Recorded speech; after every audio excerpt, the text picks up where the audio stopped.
Hello mga kulokoy, so karong adlaw day ay magpapabunyag ako sa aking anak na si Baby Zeus Ace Glamarson Alberio. Pero bago tayo magsimula na tayo. Intro.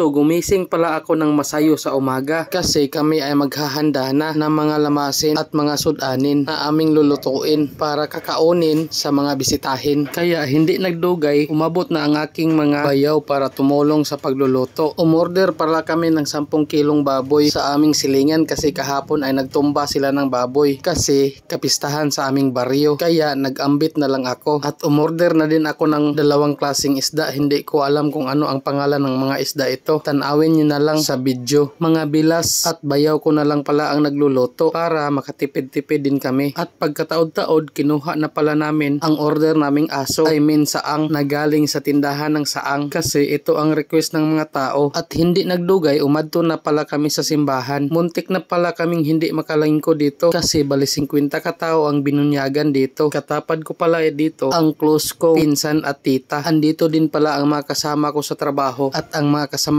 din ng partner ko sa trabaho. Madaghan sana kami dito kaso nahadlok sila sa bawd kaya hindi sila nakaadto. Baliitin pala lahat ang mga ninang at ninong ng aking baby. Ganyan talaga pag mabuti kang tao, madaghan ang tutulong sa iyo sa pagbantay ni baby. At hindi nagdugay, nagsugod na ang misa kaya sinaninaan na namin si baby at mabuti naman hindi siya nagbisyo sa sulod sa kumbento. Natutulog lang siya ng mahimbing. Ganyan kasi siya pag nakaligo. Salamat pala sa lahat ng dumalo at pati na din sa hindi dumalo pero nagpadala ng mga regalo. At hindi nagdugay, umadto na pala kami sa Binyo doon sa Blue Bayou Beach. Medyo natagal-tagalan lang ang mga pagkain kasi medyo late na kaming gumising dahil nanis ko pa kami nung nakaraang gabi. At ito na sila, dala ang mga pagkain at mga inumin. At buti na lang merong tangkal-tangkal yung bilas ko kaya yan na lang ang kinargahan ng mga pagkain. Hindi nagdugay, inandam ko na pala ang lahat ng kanilang mga dala na mga pagkain at sudanin kasi purting gutuman na talaga. At ito pala ang aming mga sudan. Merong pasayan, chupagete, lumpia at bami, humba at hamonada, skabitse at sinugbang isda at iba pa. Kaya sinegregate na ang mga plato sa mga bisita namin para sila ay makakain. Akala namin kami ay kukulangin sa mga sudan at kanin pero porte pang daghan ng sobra, pati salad at spaghetti hindi ay naubos. At dahil medyo maliit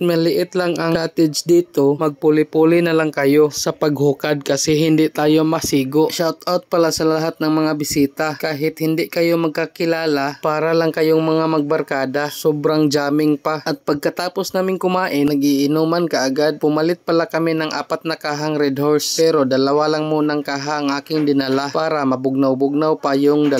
Kaya kami ay sobrang saya. Medyo mas blurred pa ang video na ito kasi ipinasa lang ito sa messenger. Kaya wag nyo na lang pansinin. At pagkahuman-human, yung iba ay pumauli na at yung iba naman ay nagpabilin pa. Kaya kami dito umabot ng gabi kasi sinusulit talaga nila ang time na ito. Kaya kami dito ay nagkakantahan na lang at medyo malipong-lipong na kami dito. Nagsasabot pa sila na mag last trip na lang pero nauwi sa Pag-Utlan Camp. Doon na lang sila nagpalipas ng gabi. Nag-check-in na lang sila. At dahil wala na akong maistorya, huhumanin ko na lang ang video na ito. Kaya sobrang salamat sa inyong lahat. Bye!